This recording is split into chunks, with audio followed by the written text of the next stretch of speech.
Hello, I'm Jennifer and I'm 27 years old. When I was young, my parents died in a car accident, and I had no other family to take care of me. So I went to live in an orphanage. After 3 years, I was adopted by a wealthy couple. My adoptive parents were billionaires, so I had a very comfortable life. They didn't want a lot of attention about my adoption, so they kept it private. They preferred to help quietly. When I grew up and moved into my own place, my adopted parents decided to expand their business and traveled around Europe for new opportunities. During this time, I met Jack, who is now my ex-husband. We met in college and liked each other right away. Jack was cheerful and caring, and the more we talked, the more I liked him. Our dates eventually led us to become a couple. We had a great relationship, but there was one issue. Jack's family didn't like me. The first time I met them was right after Jack and I graduated from college. He waited until we both had good jobs and were settled in our lives before introducing me to his parents. Jack had warned me that his parents could be a bit judgmental about their children's partners, so he wanted me to make a good impression. I didn't mind, but I was very nervous about meeting them. By the time Jack introduced me to his parents, we had been dating for 4 years and were already engaged. I figured this might be a problem for his parents since they hadn't met me as his girlfriend. I remember being really worried about it and talking to Jack about my fears the day before we were supposed to meet them. "They're going to hate me, Jack." "They won't, I promise," Jack reassured me. "Don't you think they'll be shocked to find out we're engaged?" "Well, yeah, but I don't think it will be that big of a deal." "Are you serious right now? You were worried about introducing me to them because you know how judgmental they are, and you think introducing me as your fiancé won't make them judge me even more." "Look, even if they do, does what they say really matter? It doesn't to me, but I know you're always so careful about what they think." "I promise you that it won't affect or matter to me at all, Jennifer." "All right, if you say so. But do you think maybe we should just not tell them we're engaged and then like a month or so later, we should tell them? Would that make you feel better about this whole thing? Because I have no problem with either option." "I think we should hide it just in case. I'll do anything to get on their good side." "You have nothing to worry about. I'll be there with you no matter what." "Thanks, Jack." The reason I was so anxious was because every time I suggested Jack tell his parents about me, he made a big deal about them not approving. Now I understood why. Jack's family was very wealthy and loved luxury. They wanted the same for their children and only accepted their dating choices if they came from wealthy backgrounds, equal or richer than theirs. Compared to their lifestyle, mine wasn't rich at all. I hadn't told Jack about my family because I didn't see the point. When I finally realized why he was so insistent on keeping me hidden from his parents, I felt it was even less necessary for them to know about my background. I wanted them to like me for who I am, not for my family's money. Naively, I believed they would appreciate me that way, but I was wrong. We decided to meet Jack's parents at a fancy restaurant. Jack held my hand as we walked in. I wore my engagement ring on a necklace to keep it close but not obvious. When we reached our table, his parents already seemed annoyed. Jack warned me they were strict about punctuality, and we were 2 minutes late. Not a good start. His parents gave me a quick look of disapproval and then ignored me while they talked to Jack. I felt really small in their presence. The longer they ignored me, the more I wanted to leave. I kept quiet until Jack finally introduced me. "Mom, Dad, you can't just talk to me. This is my wonderful girlfriend, Jennifer." "Oh, hello. It's a pleasure to meet both of you," I said. "Hi. I wish I could say the same." "Mom, what?" "I'm just telling the truth. So Jennifer, Jack mentioned you both met in college. Is that correct?" "Yes, we did. We had some classes together." "And how did you manage to afford that college? It's known for its high tuition and selectivity." "Dad, that's enough." "Jack, don't speak to your father like that. He's asking a reasonable question. Jennifer, please answer." "I had a full scholarship. I'm really grateful for the opportunity because I learned a lot and met Jack, which has been wonderful." "Well, meeting Jack must be one of the best things that's happened to you. He's wealthy and you seem to need that kind of money. At least you're smart because your looks aren't all that impressive, you know." "You know what? That's enough. We're leaving. Come on, Jennifer." Jack grabbed my hand and we walked out. I was shocked by how his parents had treated me. It was hard to believe that people could be so openly mean to someone's face. I was too stunned to even process my feelings. The car ride home was silent because Jack was furious. When we got home, Jack made sure I was okay, but honestly, I didn't know how to feel at that moment. I had dressed nicely and behaved politely. I didn't order anything extravagant, yet Rose and Tom had already formed their opinion of me without even talking to me. After that incident, Jack didn't speak to his parents for a while. They texted him, accusing us of disrespect for leaving lunch early. Jack didn't reply until a month later when he texted them to announce our engagement. After threatening his parents with no contact if they opposed me, They'd offered to pay for our wedding under the condition they made all the decisions. Jack and I didn't want that, so we chose to elope instead. My parents, who were in Europe, were supportive and even sent us a generous gift. Jack was surprised by the expensive painting they sent, but I didn't think much of it given their wealth. After getting married, we attended a party hosted by Rose and Tom to celebrate their anniversary. Despite their previous disapproval, I was actually glad they invited me. However, when we arrived, I was completely ignored by everyone there. It was more humiliating than being ignored by just two people. I stuck close to Jack, but no one made an effort to talk to me. If I tried to join a conversation, people either ignored me or walked away, or they continued chatting with Jack without acknowledging me. By the end of the night, I was in tears. I felt humiliated and deeply hurt by everyone's behavior. The crowd asked Rose and Tom to give a speech, and as they spoke, I felt increasingly exhausted and just wanted to leave. However, their speech began with gratitude for everyone in the room except me. It felt like a series of jabs directed at me, which the guests found amusing. Unable to bear it any longer, I got up and left. I took an Uber home, crying the whole way until Jack returned. When he arrived, he seemed upset and frustrated. "Why did you walk out like that? Do you realize how embarrassing that was for me?" "What? What are you talking about?" "Don't pretend you don't understand, Jennifer. I had to endure my parents yelling at me and the guests pitying me for being with you." "Are you serious? What about how humiliating it was for me? Come on, Jennifer, you could have toughed it out for one night. It was my parents' anniversary after all." "I was ignored by everyone, and your parents chose to mock me in their speech. How could I possibly be okay with that? I'm not saying what they did was right, but you could have just endured it. I would have talked to them about it afterward. What good would that have done for me? I don't like being in situations where I'm humiliated. Everyone was laughing at me. You've never experienced that, so it's easy for you to brush this off. My parents and I expect an apology from you. I'm not apologizing unless they apologize to me first. You want an apology? I don't see why I should apologize to you. You've always defended me before. Why is this any different?" "This is different because you embarrassed my family in front of everyone.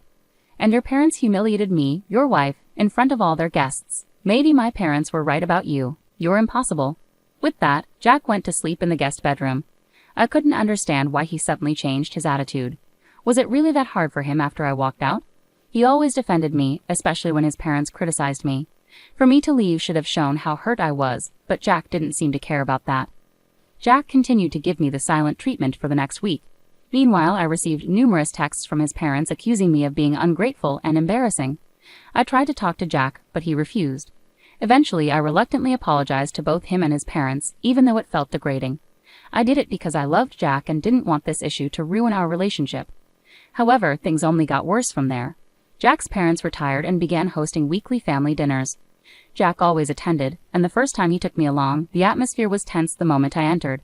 Rose was preoccupied and didn't notice me immediately, but Tom and Jack's siblings awkwardly glanced at me without saying a word. Jack left me standing alone while he caught up with his family. When Rose came downstairs, she saw me and immediately stormed over in anger. "What are you doing here?" "Excuse me?" "No, I won't excuse you. Why are you in my house right now? We were invited for dinner." "Wrong.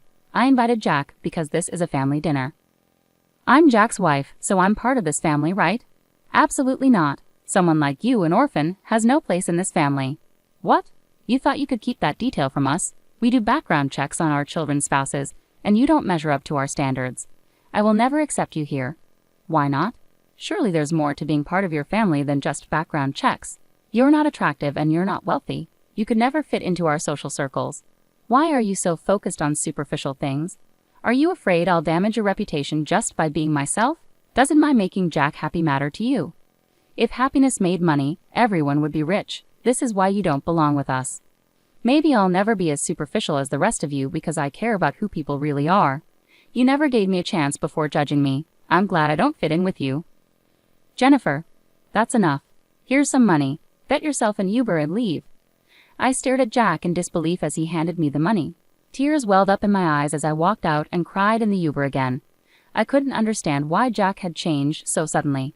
Was he trying to appease his parents after the party? Whatever it was, I felt hurt and angry at him. He stood by while his parents insulted my past, something he usually defended me from. I wanted to scream and shout, but I knew it wouldn't help. Instead, I walked away. I reflected on whether I had said anything wrong, but I couldn't see how. I was just standing up for myself, calmly at that. Jack continued not to speak to me after he came home. My heart was breaking, and I felt utterly alone. I knew he expected me to apologize again, but I couldn't bring myself to do it like last time. Rose had insulted me deeply, and Jack seemed angry at me for it. If anything, I felt like he owed me an apology. For the next 2 weeks, Jack and I didn't talk. It was tough at first, but I eventually got used to it. His family's dinners continued, and I found myself home alone most evenings, which honestly didn't bother me. Hey Dad, hey Mom, things aren't going well. Why? What's wrong, sweetie? If you need help with anything, just let us know. I don't think this is something you guys can help with, but thanks for offering. Where's Jack? Isn't he helping? That's the issue. He's part of the problem. Could you explain what's going on, sweetie? Well, his parents are wealthy and very snobbish. Oh, we can't stand people like that. Tell me about it. Anyway, they saw me as some poor girl who could never measure up to their standards or fit into their elite circles, so they made a point to humiliate me every chance they got. Damn, that's awful. Oh, and last time I was there, Jack's mom decided to insult me by calling me an orphan. That woman, I want to give her a piece of my mind. How dare she say that about my precious child? Don't they know about us? And what has Jack been doing through all this?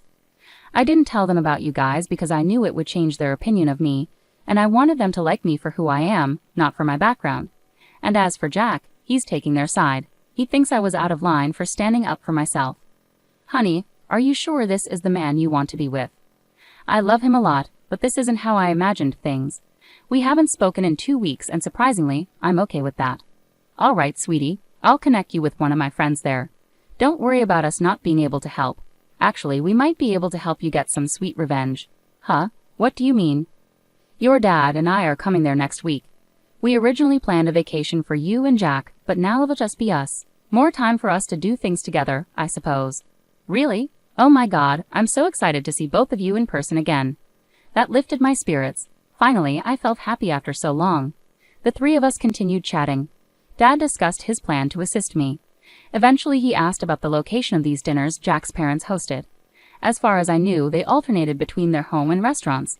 Conveniently, the upcoming week's dinner was scheduled at a restaurant. I needed to find out where exactly it would be held so I could tell my parents. Luckily, Jack's email was logged into my phone, and knowing Rose and Tom, they loved to email everyone everything. It wasn't difficult to find the location, and I passed it on to my parents. My parents landed in the States and checked into their hotel, where I met them.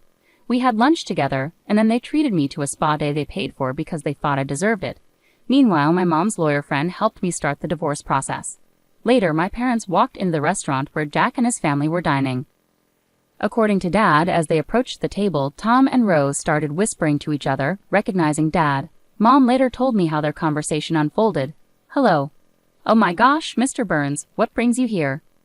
Oh, I just happened to see some familiar faces and thought I'd drop in to join you for dinner. Familiar faces? Who are you referring to, Mr. Burns? Well, I see Jack here. Me? Well, hello. It's a pleasure to meet you. Your daughter talks about you a lot. But speaking of my daughter, where is she? Your daughter? I'm sorry, but I don't think she's here. But shouldn't she be here? I'm sorry, Mr. Burns, but we weren't aware you had a daughter.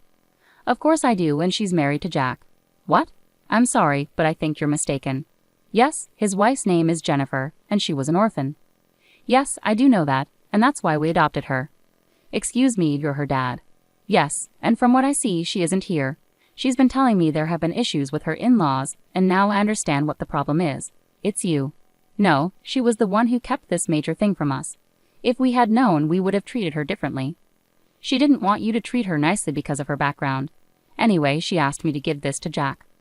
With those words, my dad handed Jack the divorce papers and walked out. Afterward, it only took a few phone calls from many investors to withdraw their support from Tom's business. Their empire quickly crumbled, and nothing was more satisfying than seeing them fall to the levels they once ridiculed. I received numerous texts from Jack's family, hurling insults at me, while some begged me to intervene and undo what my dad had done. Thankfully, Jack signed the divorce papers without any resistance. Afterwards, my parents and I went on a long vacation. I had an amazing time and started to heal slowly. Losing the love of my life hurt, but I also learned the importance of standing up for myself. I'm deeply thankful to my parents for everything they've done, and I'm excited to see what else life has in store for me.